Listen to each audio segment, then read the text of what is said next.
राहुल गांधी आपके दिमाग में है, मैंने मार दिया उसको। वो है ही नहीं, मेरे माइंड में है ही नहीं, गया वो।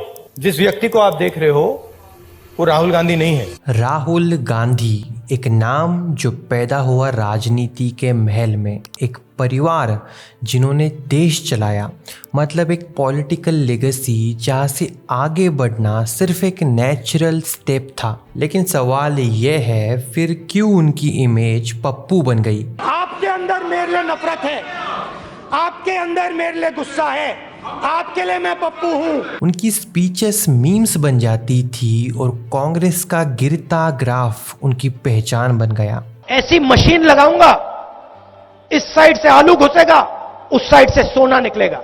लेकिन आज कहानी बदलती दिख रही है। भारत जोड़ो यात्रा के बाद राहुल गांधी वापस सेंटर स्टेज पर है और सबसे ज़्यादा चर्चाओं में है उनके नए एलिगेशंस, वोट चोरी।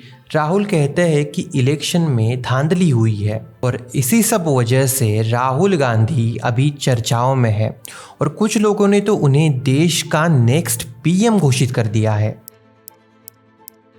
तो अब सवाल ये है, क्या ये सच में राहुल गांधी का कमबैक है या फिर एक सोचा समझा पीआर स्टंट जिसमें राहुल गांधी की इमेज को फिर से रीब्रांड किया जा रहा है? और क्या राहुल गांधी भारत के नेक्स्ट पीएम बन सकते हैं? तो चलिए जानते हैं आज के इस वीडियो में।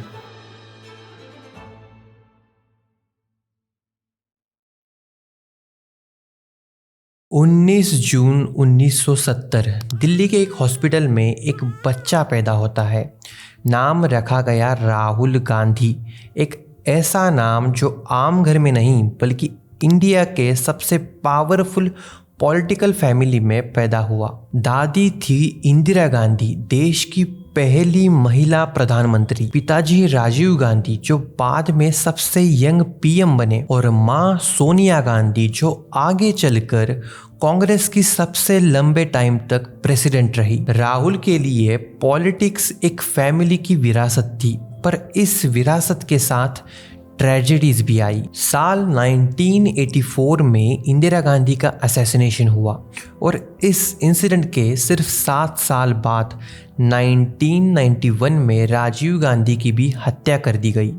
एक लड़का जिसने अपनी आंखों के सामने अपने परिवार वालों को खो दिया। उन दिनों राहुल की जिंदगी का मतलब था एसपीजी सिक्योरिटी, सीक्रेट आइडेंटिटी और एक रिस्ट्रिक्टेड चाइल्डहुड। उन्हें कभी आम स्कूल लाइफ एंजॉय करने का मौका ही नहीं मिला। स्कूलिंग शुरू हुई सेंट कोलंबस, फिर डून स्कूल देहरादून। पर इंदिरा गांधी के असैसिनेशन के बाद राहुल को होम ट्यूटरिंग पे शिफ्ट करना पड़ा। कॉलेज के फेज में भी कंट्रोवर्सी पीछा नहीं छोड़ती। 1989 में सेंट स्टीफन कॉलेज में एडमिशन मिला, पर स्टूडेंट्स ने अपोज किया कि स्पोर्ट्स कोटा का मिसयूज हुआ। फिर राहुल गांधी हार्वर्ड गए, पर सिक्योरिटी कंसर्न्स की वजह से डिग्री कंप्लीट नहीं कर पाए। फाइनली रोलिंस कॉलेज फ्लोरिडा से बीए किया और कैम्ब्रिज से MPhil in development studies. Education के बाद राहुल ने पॉलिटिक्स में सीधा जंप नहीं लगाया। लंदन के एक कंसल्टिंग फर्म में काम किया और मुंबई में अपनी एक टेक आउटसोर्सिंग कंपनी भी शुरू की। पर गांधी सरनेम का मतलब था सूनर और लेटर पॉलिटिक्स उनकी जिंदगी का हिस्सा बनने ही वाला था। –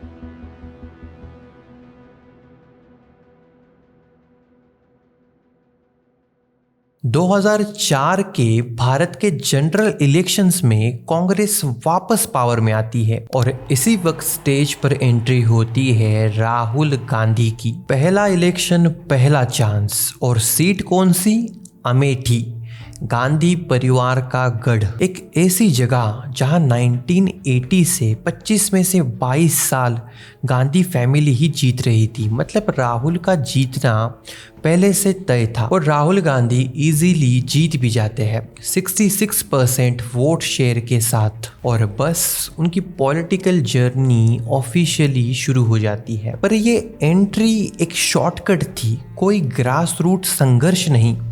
जहां नरेंद्र मोदी गुजरात के छोटे से नगर से ऊपर उठकर अपना रास्ता बनाते हैं, वहां राहुल गांधी को सीधी परिवार की कुर्सी मिल जाती है। और इंटरेस्टिंग बात यह है, जीतने के बाद भी राहुल ने मिनिस्ट्रियल पोस्ट लेने से मना कर दिया।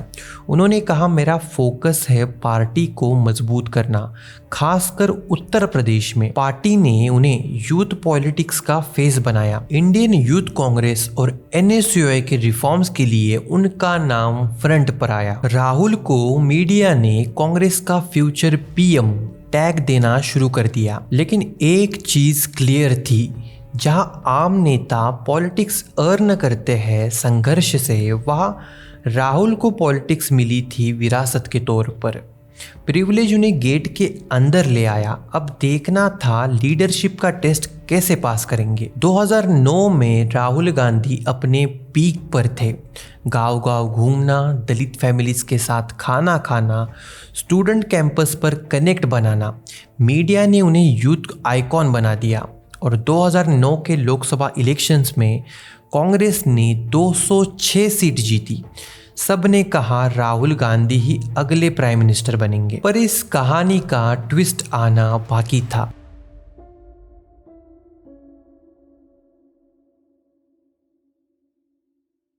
दो 2014 में नरेंद्र मोदी की लीडरशिप में बीजेपी एक सुनामी बनकर आई। अच्छे दिन का नारा, चाय वाला से PM बनने की कहानी लोगों को कनेक्ट कर गई और कांग्रेस गिर गई अपने हिस्ट्री के सबसे बड़े डिफीट में, सिर्फ 44 सीट्स। राहुल गांधी को शहजादा और पप्पू कहकर ट्रोल किया गया। सोशल मीडिया मीम्स ने उनकी क्रेडिबिलिटी और कमजोर कर दी। फिर 2017-18 में राहुल गांधी कांग्रेस के प्रेसिडेंट बने और कुछ स्टेट इलेक्शन जीत भी गए, राजस्थान, मध्य प्रदेश, छत्तीसगढ़। लोगों को लगा कांग्रेस फिर से कमबैक कर रहा है, लेकिन 2019 की लोकसभा इलेक्शन ने सब खत्म कर दिया। अमेठी जैसे गांधी परिवार के गढ़ में राहुल गांधी स्मृति ईरानी से हार गए। अमेठी के नतीजे पे मैं कहना चाहूंगा कि स्मृति ईरानी जी जीती हैं, उनको मैं बधाई देना चाहता हूं। अमेठी की जनता ने अपना डिसीजन लिया है, मैं उस डिसीजन का रिस्पेक्ट करता हूं। कांग्रेस सिर्फ 52 सीट्स ला पाई। यह उनकी पॉलिटिक्स का सबसे बड़ा सेटबैक था। राहुल ने कांग्रेस प्रेसिडेंट के पोस्ट से रिजाइन कर दिया और उन्होंने खुद माना अकाउंटेबिलिटी लेना जरूरी है, इसलिए मैं हट रहा हूँ। लेकिन प्रॉब्लम डीपर थी। राहुल गांधी की स्टाइल ऑफ पॉलिटिक्स में कंसिस्टेंसी नहीं थी। कभी ट्राइबल माइनिंग के अगेंस्ट बोल्ड स्टैंड, फिर चुप। कभी फार्मर प्रोटेस्ट ज्वाइन किया पर एग्जीक्यूशन मिसिंग। पार्लियामेंट में उनकी अटेंडेंस लो और डिबेट्स में उनकी प्रेजेंस लिमिटेड। प्रणब मुखर्जी जैसे सीनियर लीडर्स ने भी कहा था, राहुल एक सब्जेक्ट से दूसरे सब्जेक्ट पे जंप करते जाते हैं, डेप्थ मिसिंग है। इसलिए 2009 से लेकर 2019 तक का सफर राहुल गांधी के लिए एक रोलर कोस्टर था। शुरुआत यूथ आइकॉन से हुई और खत्म हुई एक डिफीटेड लीडर के टैग पर। 2009 के स्टार राहुल गांधी 2019 तक अपनी क्रेडिबिलिटी ऑलमोस्ट खो चुके थे। 2022 में राहुल के लिए पॉलिटिक्स एक अजीब फेज में थी। डिफीट के बाद उन्हें पार्ट टाइम पॉलिटिशियन बोला जा रहा था। देखिए, Rahul Gandhi ji part time politics करते हैं। वो छुट्टी मनाकर आए हैं और देश की जनता की फिक्र अगर होती तो वो छुट्टी पे भी नहीं जाते।